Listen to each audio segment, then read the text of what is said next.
Kemudian apa lagi nih? Tulisan. Ujian tulisan. Oh, ujian. Itu langsung atau tulisan dulu sehari? Tahap awal adalah ujian tulisan. Tahap awal. Tulisan.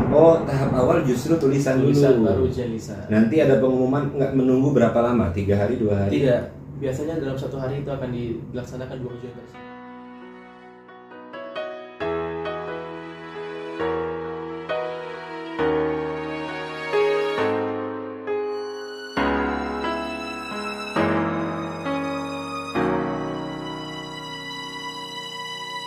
Tulisan dulu. Ya. Setelah ujian tulisan diumumkan langsung? Tidak. Hari itu juga? Tidak. Langsung sekaligus. ujian lisan. Jadi nggak ada tulisan dulu, langsung ujian lisan. Jadi dalam tulisan nggak ada yang gagal ya. Ya. Artinya semua yang ikut di Pasti tulisan ikut ujian lisan. pasti ikut ujian Dan hasilnya lisan. akan keluar beberapa hari setelah ujian. Kalau kemarin Ibnu Kurang lebih seminggu setelah ujian. 1 minggu keluar ya. Terus Alhamdulillah. pengumumannya melalui Untuk ujian tulisan nih. Oh, ya, ujian Ini tulisan. sedikit tips untuk Nah, ashabul kiram yang pengen daftar ke Argov dan ikut ujian seleksi. Nah, ujian tulisan ada setelah saya mengikuti ujian dan melihat beberapa adik kelas yang mengikuti ujian tersebut. Ujian tulis di Argov adalah terdapat 12 soal ashabul kiram. 12 soal ini terbagi menjadi soal-soal fikih dasar, ya, dan juga soal tentang nahwu shorof. Ini 2 ilmu penting ini yang akan diuji oleh Argov dan mereka melihat sebagaimana jawaban kita dan kemudian mereka akan menentukan kelak kita akan lulus ke Ini basicnya itu ya. Iya. Bahasa Arab, Iya. fikih dan bahasa Arab nahwu shorofnya. Siapkan ya. Tapi ini bonusnya Argov. Tapi jangan berkecil hati karena di Argov kalau kita tidak lulus ke universitas, kita bisa lulus ke Markas Lughah Arabiyah.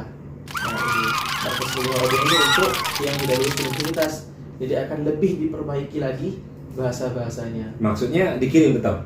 Iya, tetap dikirim, tetap bisa berangkat. Tetap dikirim, tapi berangkat. tidak semua, tetap ada yang tidak lulus. Tetap ada yang lulus. Jadi artinya ada tingkat 2-nya kali ya. Tingkat 1-nya lulus masuk langsung universitas, yang tingkat keduanya itu yang pertengahan, yang nilai hasilnya pertengahan langsung dikirim masuk ke Markas Lughah untuk memperbaiki itu. Namun nanti bisa melanjutkan tetap. Ya, setelah setahun di Markas Lughah, baru akan lanjut ke mustawa 1 di universitas. I'dad ya. Kalau mungkin istilah pesantren itu ada i'dad dulu setahun, nanti baru masuk kelas 1, kelas 2. Tapi ada juga yang nggak lulus. Ada juga yang tidak lulus. Ya, artinya yang disampaikan ini adalah untuk persiapan.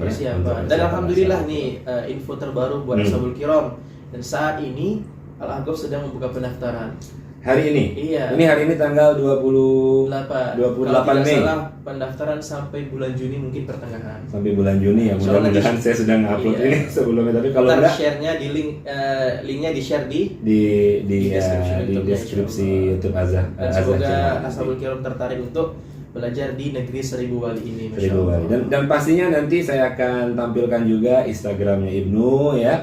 Siapa tahu dari ashabul kiram semuanya mau tanya langsung direct message follow Ibnu ya, dan direct message ke Ibnu. Insya Allah Ibnu ini orangnya ringan dan pasti akan menjawab proyek ya, gampang. Silakan kepo tanya-tanya tentang persiapan mau masuk ke Argov ini.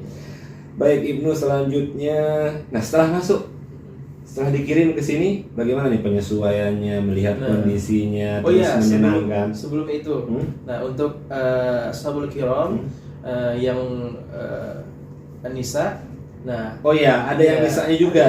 Afwan nih, kelewat. Terima kasih Ibnu ya. Al-Argov tidak hanya untuk Rijal, tapi juga untuk Anissa.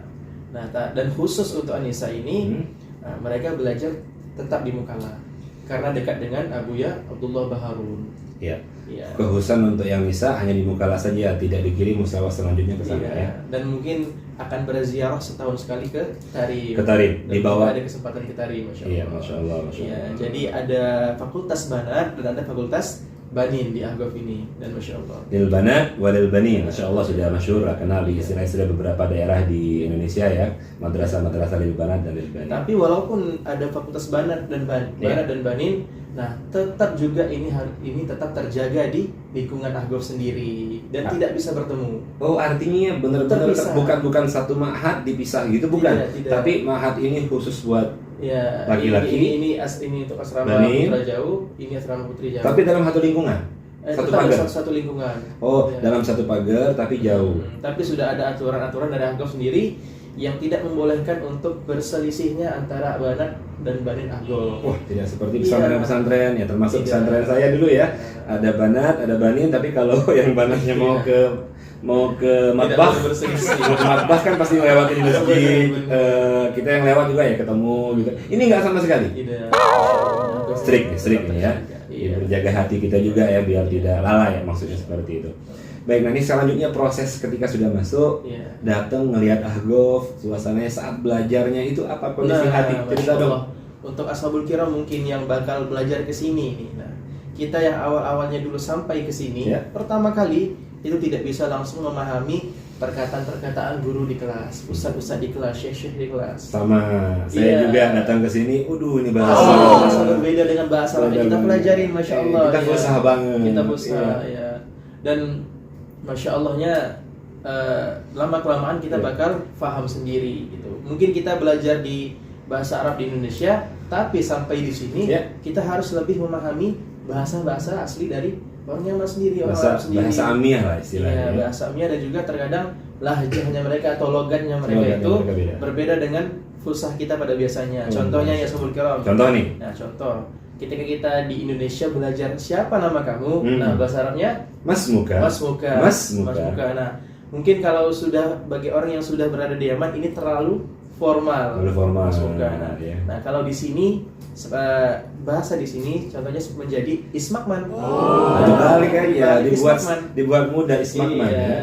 Ismakman. Nah, dan Iya, untuk iya, perempuan iya, iya. di sini uniknya ya domirka itu diganti menjadi Sya. shin. Oh, Shin. Iya. Shin. Contohnya ketika kita bertanya kaifa haluk. Kaifa haluka Ayo, ya. Di sini kaifa halish.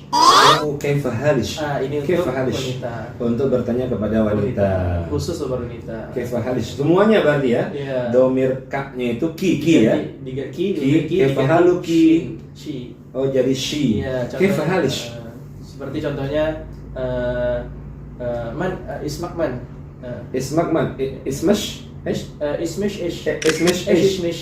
Ismish. Nah, Oh. ish itu adalah Ish. maza. Maza. Kita belajar Ish. maza itu apa, dan di sini dibilangnya Ish. ish. Ish itu apa artinya? Jadi Mas Muka, ismish. Ismish. Nah, itu unik. Mungkin kita juga baru dengar sebenarnya. Ya. Ismish. Begitu. Masya Dan Allah. banyak lagi bahasa-bahasa yang memang harus kita pelajarin, hatta juga fusha, tapi penyebutannya itu berbeda di sini. Oke, itu Tidak kesannya seformal, ya, bahasa. tidak ya. seformal yang kita pelajari sebagaimana di Indonesia. Ini dia maskot 1000 umat kalau sampai kau Tarim. Welcome to Tarim.